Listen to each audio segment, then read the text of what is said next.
I want to make sure nobody is going to watch this with bare feet or wearing flip-flops, because toes are going to get stepped on here, probably. So make sure you've got some protective footwear on before you watch this video. I'm kind of kidding, kind of not. And before we start, I want you to stay with me, because when I tell you what I'm going to talk about, many of you are going to be tempted to just scroll on because you think, I've heard the story, I know the message of the story. But I invite you to stick with me, because we're going to talk about the Good Samaritan. And I know what you're going to say, Anne, I know the story. Okay, I get it. Love my neighbor. Yes, you say that a lot. Love my neighbor. Do I really need to pay attention here? Yeah, stick with me. Watch this. Because I have two things I want to say about the story. And one, I think you're going to find really helpful and freeing. And the other one is going to make you feel uncomfortable and possibly a little bit convicted. What I want you to do about that part is, when you get to that part and you're feeling like I'm stepping on your toes, or I'm offending you in some way, or you're really disagreeing with me, I want you to just sit with it instead of immediately getting your back up or being defensive. Just kind of sit with how that feels and think about it. And then you can decide, I am completely off base, that you disagree with me, that this is not anything you're going to pay attention to, and that's fine.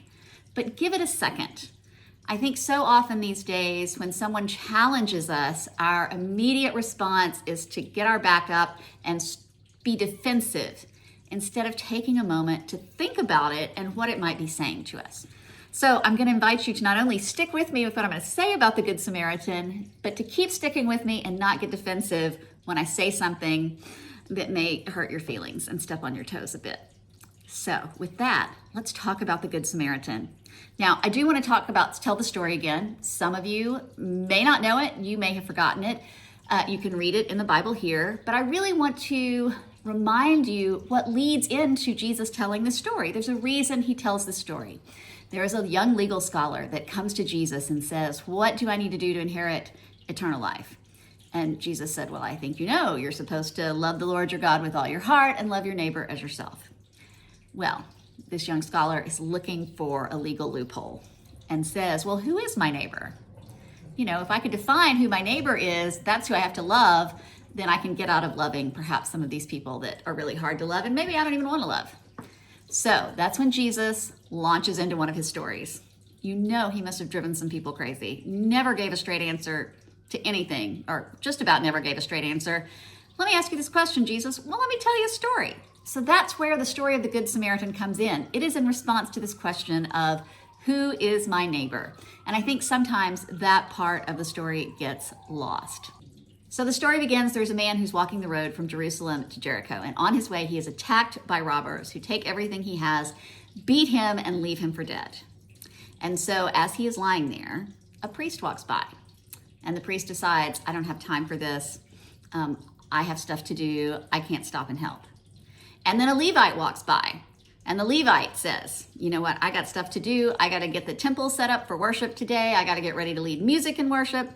I don't have time to do this. And probably this guy is unclean, and then I'm going to be ritually unclean, and I can't do my job. So I'm just going to keep going. Then a Samaritan comes by, and the Israelites and the Samaritans did not get along well.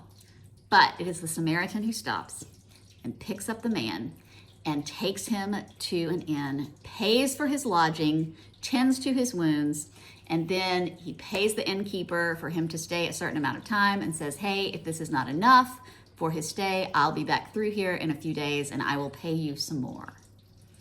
So, of course, the moral of the story, or the point of the story, is that our neighbor is anyone, even people we might consider enemies. And of course, this story gets told all the time with substituting in more modern day people of like, who are people who we would think would help us but would walk past us, and who are the people who are our enemies who might stop and help us. If you grew up in church, you no doubt created this story in skit form. You did a sketch comedy version of this story at least once, if not multiple times, growing up as a church kid.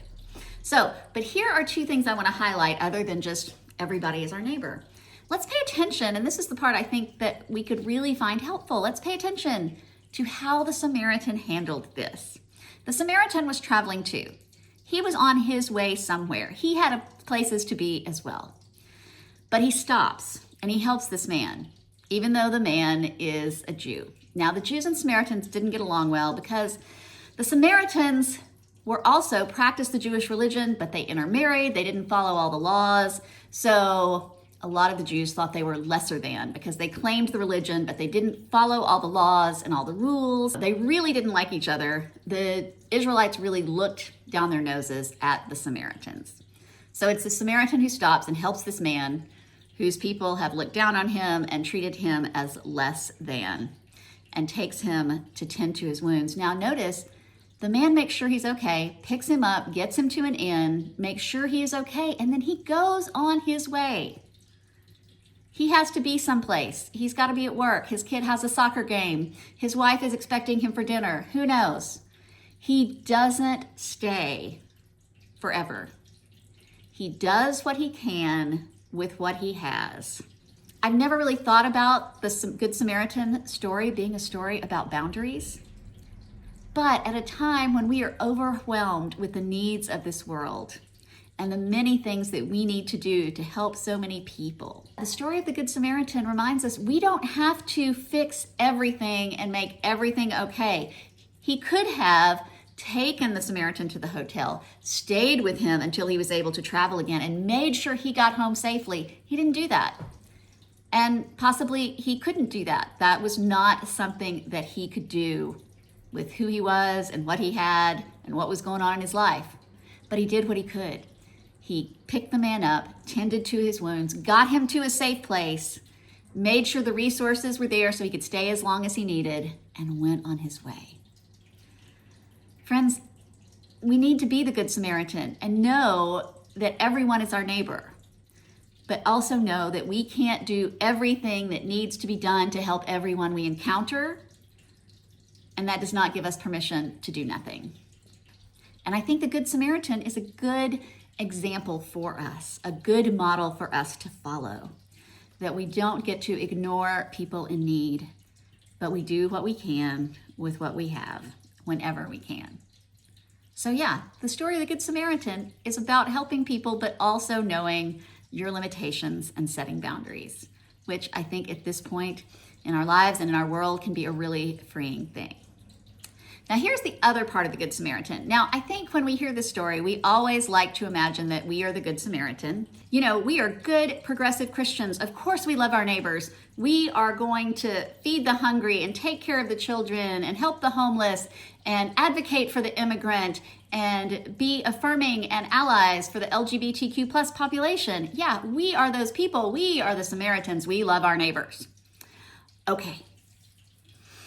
So let's say that's who you are, that you are this good, progressive, inclusive Christian who did not vote for this current administration and who is really angry at the people who did, because you are seeing the problems that it is causing, the harm that it is causing people, and you really resent the people that voted for this current administration. So let's say you are the Samaritan. You are you. You're not the Samaritan. You're just you.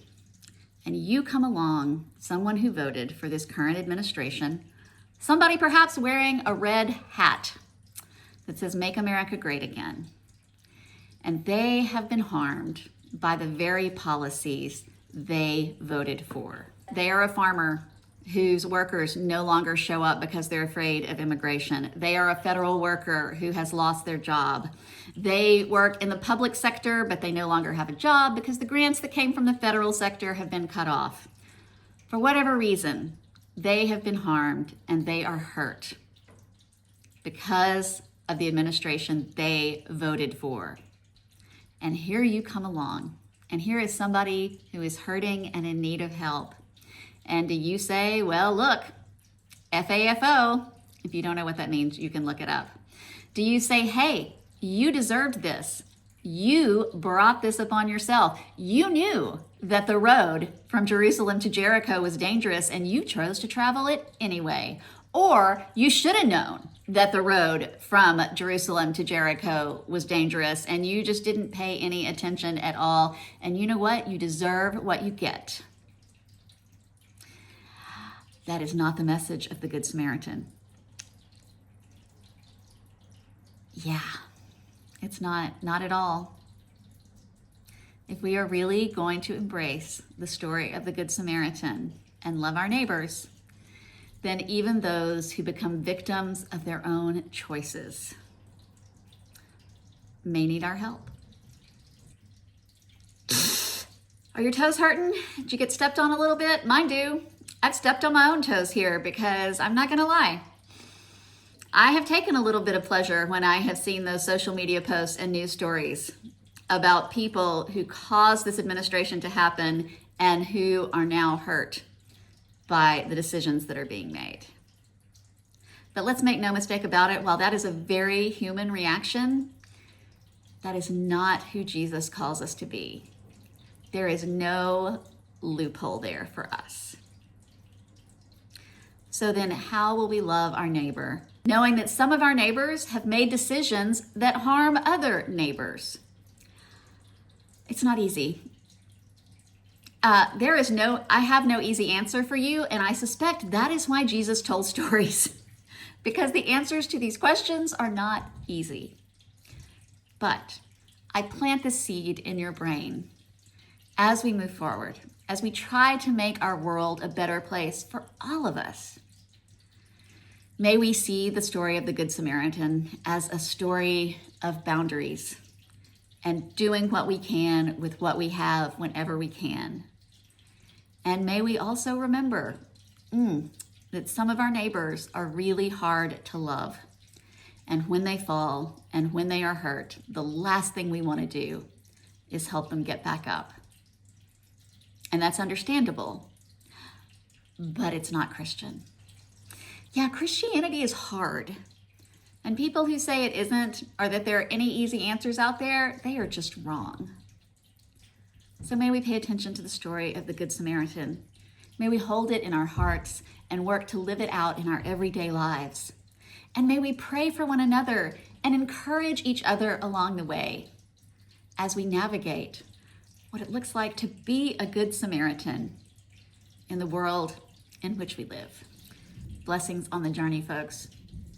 May we all help one another be better Samaritans and better neighbors.